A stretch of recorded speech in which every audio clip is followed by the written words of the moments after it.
জাতীয়তাবাদী দল বিএনপির নেতৃবৃন্দরা যদি দলের প্রতিষ্ঠাতা জিয়াউর রহমান দুনিয়া থেকে চলে গেছেন, তিনি শহীদ হয়েছেন, আল্লাহ পাক তাকে জান্নাতুল ফিরদাউস দান করেন। তিনি বাংলাদেশের তাওহীদ অঙ্গনে এমন একটি ভূমিকা রেখেছেন, দ্বীনের অঙ্গনে, যা ইতিহাস হয়ে রয়েছে, থাকবে। আল্লাহ পাক যদি কবুল করেন, যুগ যুগ ধরে মানুষ তাকে স্মরণ রাখবে। সেটা হচ্ছে সংবিধানের শুরুতে তিনি বিসমিল্লাহির রহমানির রহিম সংযোজন করেছেন। আল্লাহর উপর আস্থা বিশ্বাস তিনি সংযোজন করেছিলেন। সুতরাং তার আদর্শ হচ্ছে তাওহীদবাদী আদর্শ, নাস্তিক্যবাদী আদর্শ। এটা বিএনপির মৌলিক আদর্শ নয়। ঠিক না? বেরিয়ে জুড়ে বলেন। নাস্তিক্যবাদী আদর্শ কিংবা বাম আদর্শ এটা বিএনপির প্রতিষ্ঠাতার আদর্শ নয়। এমনকি বেগম জিয়া আপসী নেত্রী নামে খ্যাত, আজকে তিনি অসুস্থ। দেখেছেন বাংলাদেশের 56,000 বর্গ মাইলে আলেম থেকে শুরু করে পীর, উলামা, তোলাবা, মুফতি, মুহাদ্দিস সকলে তার জন্য দোয়া করেছে। মানুষ কৃতকর্মের কারণে সম্মানিত হয়, কৃতকর্মের কারণে মানুষ লাঞ্ছিত, অপমানিত হয়।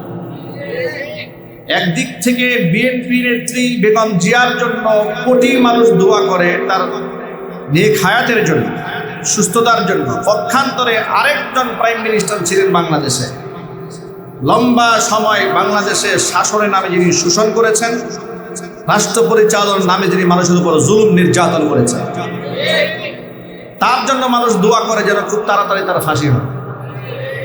কথা ঠিক না? বেরিয়ে যদি বলেন। পার্থক্য বুঝতে পেরেছেন? কামা তাদিনু তুদানু, যেমন কর্ম তেমন ফল। আপনি যা করবেন আপনি এটা রিপ্লেস পাবেন।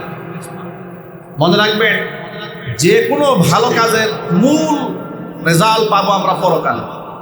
যে কোনো খারাপ কাজের মৌলিক শাস্তি মানুষকে দেওয়া হবে পরকালে। দুনিয়াতে ভালো কাজের প্রতিফল পাওয়ার জায়গা না, আর খারাপ কাজেরও প্রায়শ্চিত্ত ভোগ করার জায়গা দুনিয়া নয়। দুনিয়াতে আল্লাহ তাআলা মানুষকে সামান্য একটা ধাক্কা দেন সতর্ক করার জন্য, কিন্তু মৌলিক শাস্তির জায়গা দুনিয়া নয়। কারণ মানুষ দুনিয়াতে যে পরিমাণ খারাপ কাজ করে, দুনিয়াতে তার শাস্তি দিয়ে শেষ করা সম্ভব হবে না। অনুরূপভাবে এই পৃথিবীতে মানুষ এত এত ভালো কাজ করে, তাকে এই ছোট্ট জীবনে আপনি কি বিনিময় দেবেন তাকে? তার হায়াত মাত্র 60 বছর, 70 বছর, 50 বছর সংগ্রাম করেছে, জেল কেটেছে, জরিমানা দিয়েছে, সব দিয়েছে। 10 বছর যদি আপনি তাকে তাম পৃথিবীর বাদশা বানিয়ে রাখেন, তারা কি 50 বছরের কষ্টের বিনিময় হলো? কথা বুঝেন নাই মনে হয়। আপনি সারা জীবন নামাজ পড়লেন, রোজা রাখলেন, হজ করলেন, যাকাত দিলেন, সংগ্রাম করলেন, মিথ্যার বিরুদ্ধে যুদ্ধ করলেন, জিহাদ করলেন, জেল খাটলেন, জরিমানা দিলেন, জীবনটা উৎসর্গ করে দিয়েছেন। 50 থেকে 60 বছর শেষ হয়ে গেছে। এর পুরস্কার স্বরূপ যদি আপনার হাতে আসে মাত্র 5 বছর, ধরেন ফর এক্সাম্পল, তাম পৃথিবীর মানুষ সবাই মিলে সিদ্ধান্ত নিল যে আপনি পৃথিবীর সবচেয়ে ভালো মানুষ, আপনাকে 5 বছরের জন্য আমরা গোটা দুনিয়ার বাদশা বানাই দিলাম। এতে কি আপনার বিগত 50-60 বছরের কষ্ট লাঘব হবে? আর এটা কি ইনসাফ হলো? এটা ইনসাফ হলো না। এই জন্য পরকাল প্রয়োজন, যেখানে দুনিয়ার ভালো কাজের পরিপূর্ণ বিনিময় পাওয়া যাবে, আবার দুনিয়ার কুকর্ম করলে যেখানে গিয়ে সম্পূর্ণ প্রায়শ্চিত্ত ভোগ করা যাবে। কোরআন মাজিদ আল্লাহ তাআলা এই জন্য বলেন, কুল্লু নাফসিন যায়িকাতুল মাউত ওয়া ইন্নামা তুওয়াফাউনা উজুরাকুম ইয়াওমাল কিয়ামাহ ফামান যুহজিহা আনিন নারি ওয়া উদখিলাল জান্নাতা ফাকাদ ফাজ ওয়া মাল হায়াতুদ দুনিয়া ইল্লা মাতাউল গুরুর। আল্লাহ পাক বলেন, প্রতিটা প্রাণীকে মৃত্যুর স্বাদ আস্বাদন করতে হবে এবং পরকালে তোমাদেরকে ওয়া ইন্নামা তুওয়াফাউনা উজুরাকুম ইয়াওমাল কিয়ামাহ, কিয়ামতের দিন তোমাদের আমলের বিনিময় তোমাদেরকে পূর্ণ আকারে পরিশোধ করা হবে। ফামান যুহজিহা আনিন নার, সেদিন যাকে জাহান্নামের আগুন থেকে সরায় নেওয়া হবে, ওয়া উদখিলাল জান্নাতা, জান্নাতে প্রবেশ করানো হবে, ফাকাদ ফাজ, ওই ব্যক্তি সফল কাম। ওয়ামাল হায়াতুদ দুনিয়া ইল্লা মাতাউল গুরুর, দুনিয়াটা ধোঁকাবাজি প্রবঞ্চনা ছাড়া কিছু নয়। দুনিয়া ধোঁকার সামগ্রী, প্রবঞ্চনাময় সামগ্রী, কিন্তু মূল সফলতা হচ্ছে পরকাল। যে ব্যক্তিকে আল্লাহ পাক জান্নাত দিবেন সেই ব্যক্তি সফল। দুনিয়ার সফলতাও মূল সফলতা নয়, দুনিয়ার ব্যর্থতাও মূল ব্যর্থতা নয়। এরকম ভাবার কোনো কারণ নাই জন্মের পর থেকে সংগ্রাম করতে করতে 50 বছর 60 বছর শুধু গরিব থেকে গেলেন, জীবন একেবারে নিষ্ফল হয়েছে। না, জীবন নিষ্ফল হয়নি। আবার আপনি মাত্র কয়েকদিনে কয়েক লক্ষ কোটি টাকার মালিক হয়ে গেলেন, আপনি ভাববেন লোকটা সফল হয়েছে। কোরআনের ভাষায় না, আপনি সফল হতে পারেন নাই। কারণ হলো দুনিয়ার সফলতা মূল সফলতা নয়, মূল সফলতা হচ্ছে পরকালীন সফলতা। একজন ইমানদার বান্দা বিশ্বাস করে, এটা তার হৃদয়ের বিশ্বাস, এটা তার মনের বিশ্বাস, এ দুনিয়ার শেষ নয়, এরপরে একটা জগৎ আছে। ওই জগতের নাম হচ্ছে আলামে বারজাখ, কবরের জীবন। আরেকটা জীবন আছে ময়দানে মাহশার, যেখানে আমাদেরকে উঠানো হবে কিয়ামতের ময়দানে, আমল নামা পেশ করা হবে। প্রত্যেকটা মানুষ তার আমল নামা নিজে দেখতে পাবে, মিজানের পাল্লায় আমল নামা ওজন দেওয়া হবে। এই বিশ্বাসগুলো আমাদের অন্তরে আছে না নাই? কিন্তু যদি বলতে হবে আছে না নাই?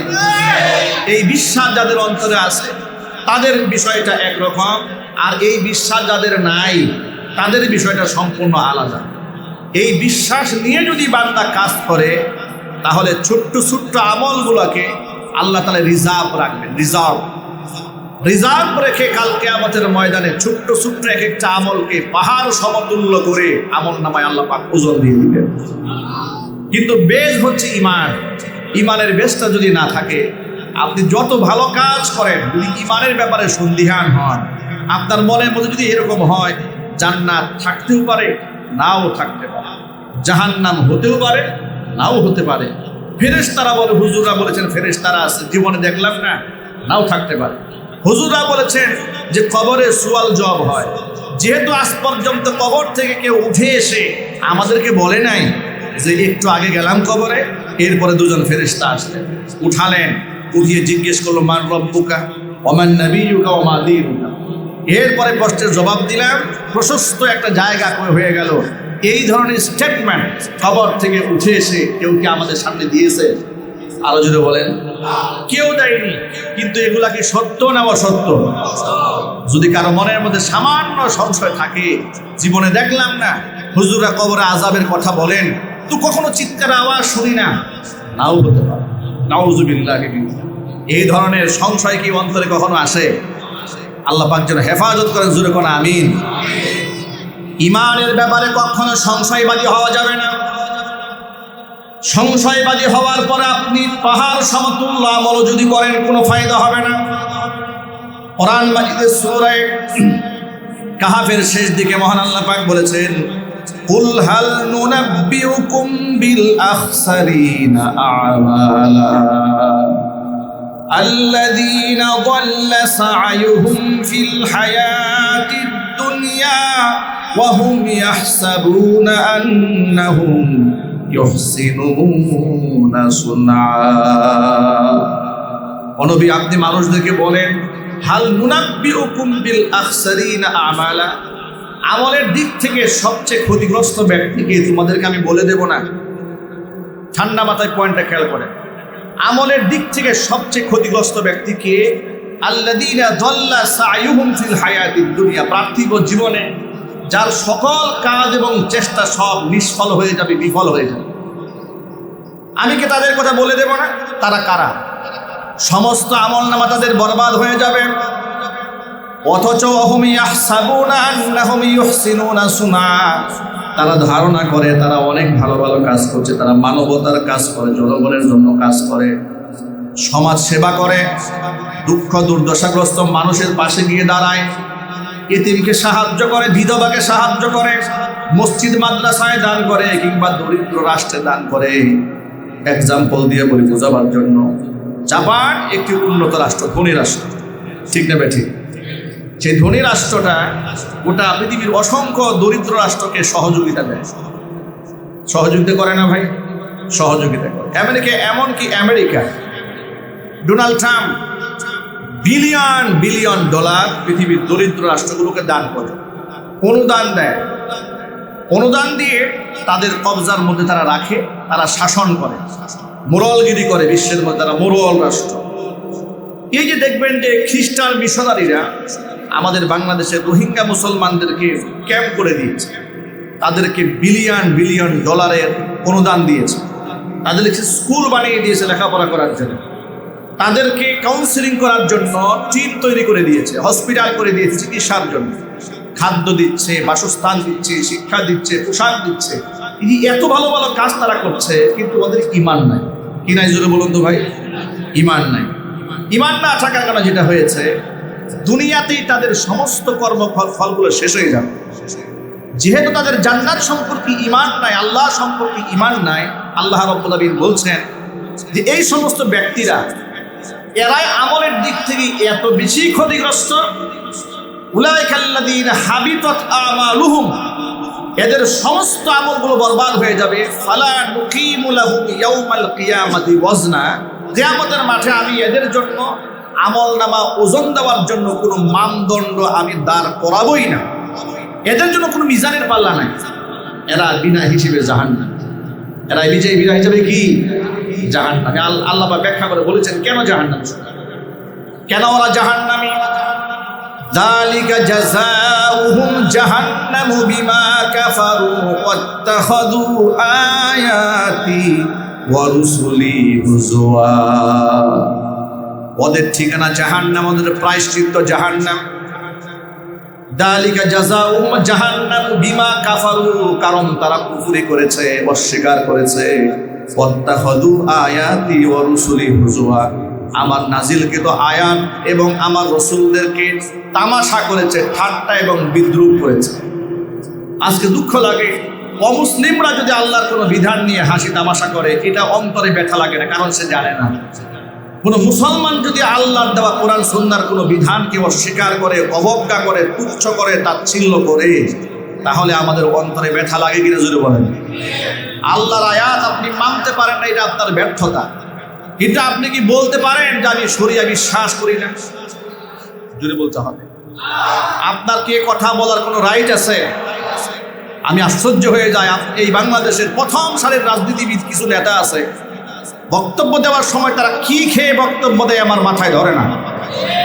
ঠিক না? জোরে বলেন। এই দেশে 90 থেকে 92% মানুষ মুসলমান। আপনি এই দেশের মুসলমানদের ধর্মীয় সেন্টিমেন্টে আঘাত করে আপনি রাজনীতি করবেন, আপনার তো মাথার সমস্যা, চিকিৎসা করা উচিত। কিসের রাজনীতি আপনি করতে চান বাংলাদেশে? ধর্মীয় সেন্টিমেন্টে আঘাত দিয়ে আপনি কার রাজনীতি করতে চান? কে থাকবে আপনার পেছনে?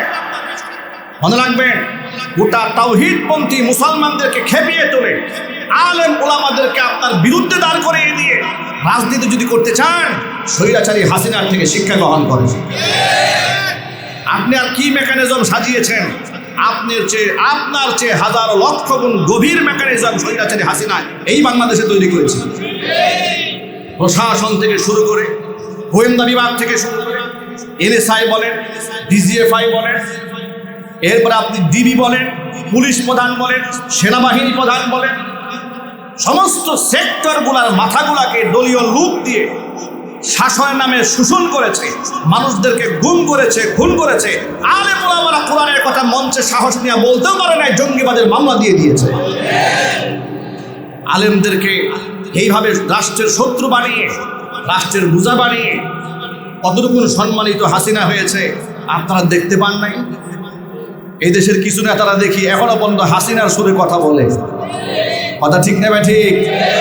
ছোট্ট একটা এক্সাম্পল দিই, মনে কেউ আঘাত দেবেন না, আলেম হিসেবে বলা দায়িত্ব। আর স্বৈরাচারী হাসিনার আমলেই তো জেল খেটেছি, 6টা মামলার আসামি হয়েছে। সুতরাং ওর আমলেই হাসিনাকে গুনি নাই, আর বর্তমানে গুনার কোনো টাইম আছে আমার? এই বাংলাদেশের গাজীপুর জেলাতে বিএনপির মামলার 1 নাম্বার আসামি হয়েছে আমি, হাসানুদ্দিন সরকার আমার মামলার 7 নাম্বার আসামি হয়েছে। 150 আসামি গাজীপুর মহানগরের সবচেয়ে বড় মামলা, টঙ্গীর সেই মামলা এখনো পর্যন্ত লোকেরা হাজিরা দেয়। সেই মামলার 1 নাম্বার আসামি আমি ছিলাম। মামলা তো খেয়েছে হাসিনা না বলে, কিন্তু ইসলামের কথা বলার ক্ষেত্রে, আদর্শের ক্ষেত্রে হাসিনার কাছে মাথা আমরা কেউ বিক্রি করি না। ঠিক না বেটা জুড়ে বলে?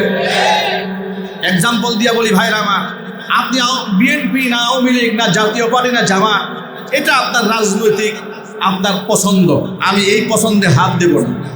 কিন্তু একজন মুসলমান হিসেবে আপনার রাজনীতি, আপনার সমাজনীতি, আপনার সকল কিছুর ঊর্ধ্বে আল্লাহর মহব্বত, রসুলের মহব্বত, কোরআনের মহব্বত রাখতে হবে। রাজনীতি করতে গিয়ে আল্লাহর সম্মানে কি কম্প্রোমাইজ করা যাবে? একটু জোরে বলেন ভাই। রসুলের সম্মানে কম্প্রোমাইজ করা যাবে? এরকম বলার কোনো গুঞ্জাইশ আছে নাকি? যেহেতু আমার দলের নেতা বলেছে, আল্লাহরে নাই কিছু বলেই ফেলছে, অসুবিধা নাই, এরকম সুযোগ আছে? না, কোনো সুযোগ নাই, এর কোনো সুযোগ নাই, গুঞ্জাইশ নাই। ফর এক্সাম্পল, মানিকগঞ্জের আবুল সরকার আল্লাহর শানে 4টা অপবাদমূলক মিথ্যা কথা বলেছে। 1 নাম্বার বলেছে আউয়ালু মা খালাকাল্লাহু নূরি, আউয়ালু মা খালাকাল্লাহু রূহ, আউয়ালু মা খালাকাল্লাহুল আরশ, আউয়ালু মা খালাকাল্লাহুল ইশক।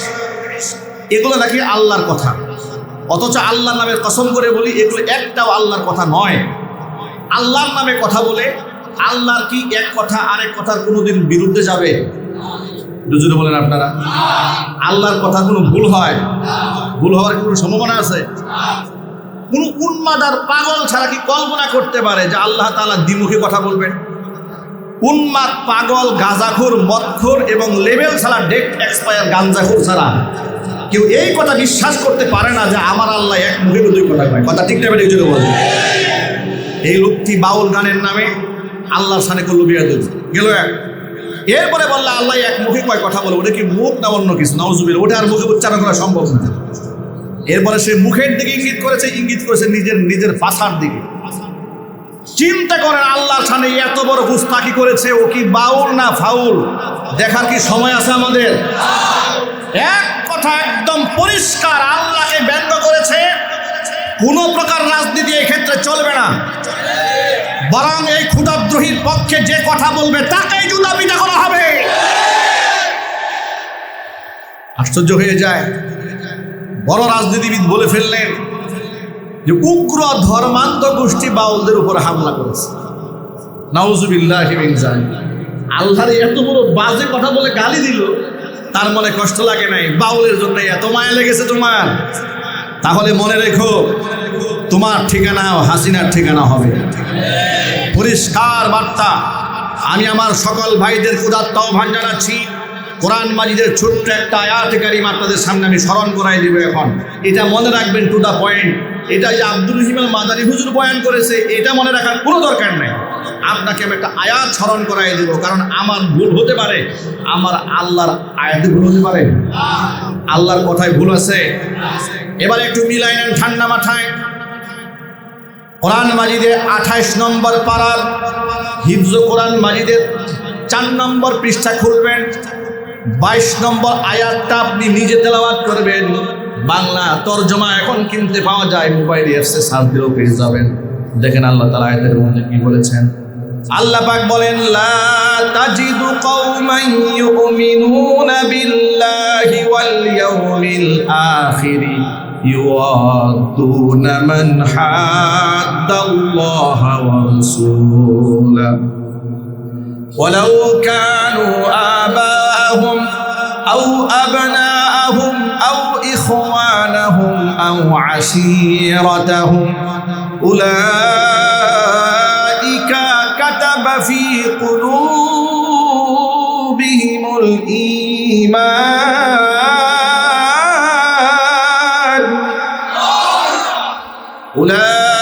উলাইকা কাতাবা ফি কুলুবিহিমুল ঈমান ওয়া আইয়াদাহুম বিরূহিম মিন।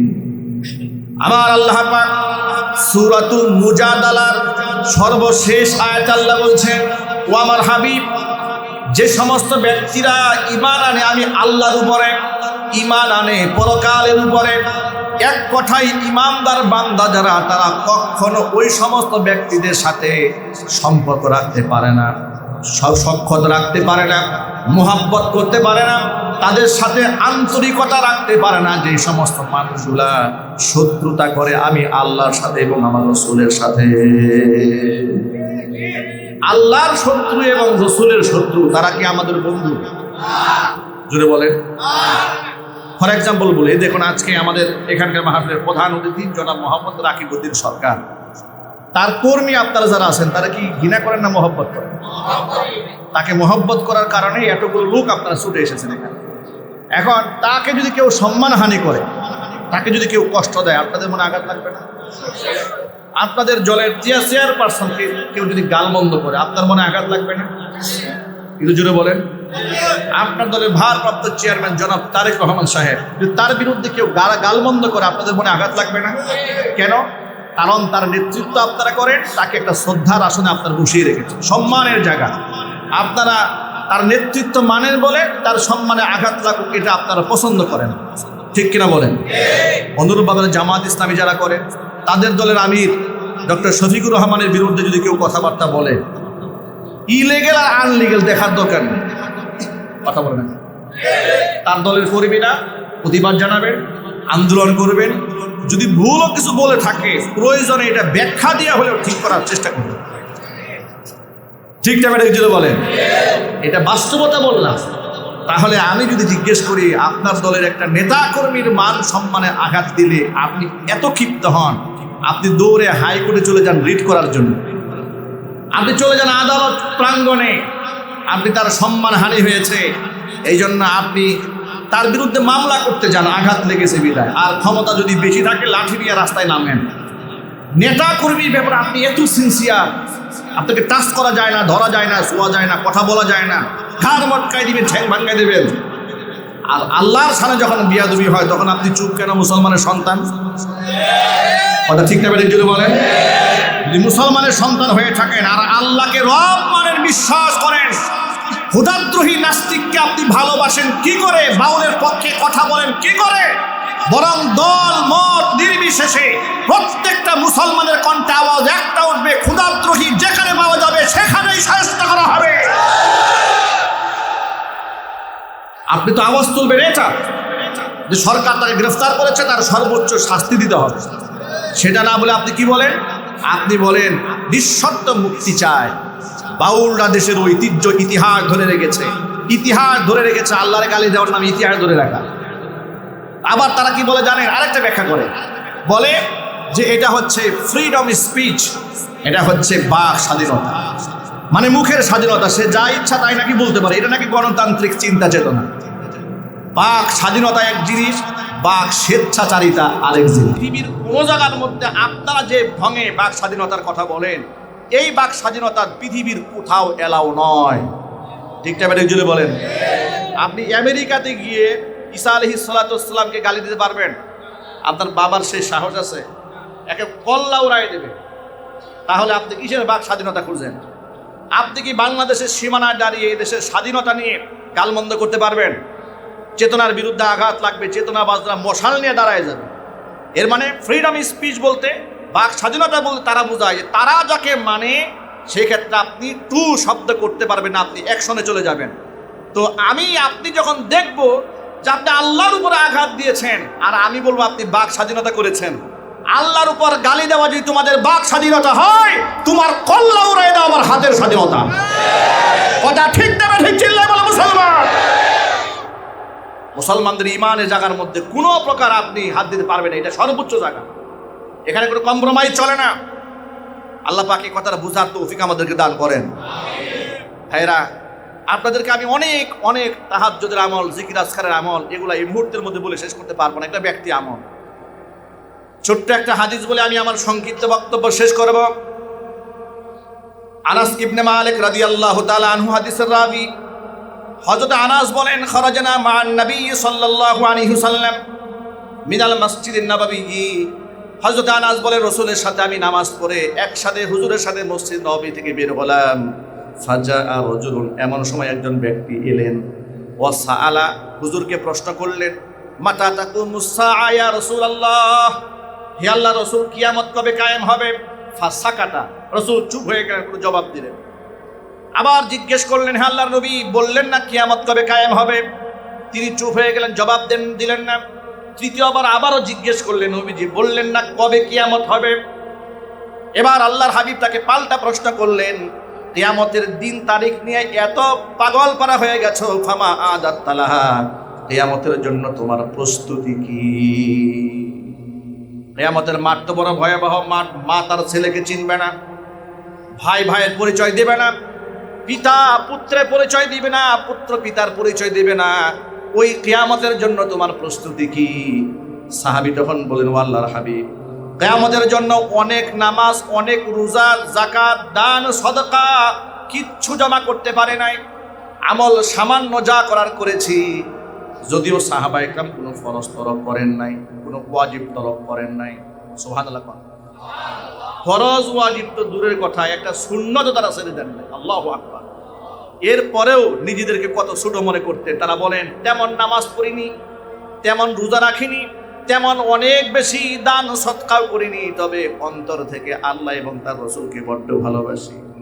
হুজুর কি জবাব দিলেন শোনেন। হুজুর তখন বললেন, আল মারউ মা'a মান আহাব্বা ওয়া আনতা মা'আল্লাযী আহাব্বাতা। ও সাহাবীরে, কিয়ামত কবে কায়েম হবে সেটা তো আর আল্লাহ ছাড়া কেউ জানে না। তবে তোমাকে একটা সুসংবাদ জানায় রাখি, তুমি তো বলেছো কিয়ামতের জন্য তোমার প্রস্তুতি হচ্ছে একমাত্র আল্লাহ রাসূলের ভালোবাসা। মনে রেখো, এই দুনিয়াতে যে যাকে ভালোবাসবে পরকালে সে তার সাথেই থাকবে। আনাস ইবনে মালিক বলেন, আমি আল্লাহর নবী সাহাবীদেরকে জীবনে এত খুশি কখনো হতে দেখিনি। এই কথাটা রাসূলের মুখ থেকে শোনার পরে সাহাবীরা এত খুশি হয়েছেন। তার কারণ সাহাবায়ে কেরাম রাসূলকে জীবনের চেয়েও বেশি ভালোবাসতেন। তারা এটা কনফার্ম হয়ে গেল যে রাসূল বলেছেন যাকে মহব্বত করবো তার সাথে হাসর হবে। তা আমরা তো আমাদের জীবনের চাইতে আল্লাহ রাসূলকে বেশি ভালোবাসি। সুতরাং কনফার্ম আমাদের হাসর অবশ্য আল্লাহ রাসূলের সাথে হবে। বলেন ইনশাআল্লাহ। আমাদের হাসর আল্লাহ রাসূলের সাথে হোক, এটা আমরা চাই না? কারা কারা চান ভাই? তো হাত দেখি তো ইনশাআল্লাহ। হে আল্লাহ, যত মানুষ হাত তুলে ধরেছে, আল্লাহ তুমি রেকর্ড করে নাও। আল্লাহ, আমরা আমাদের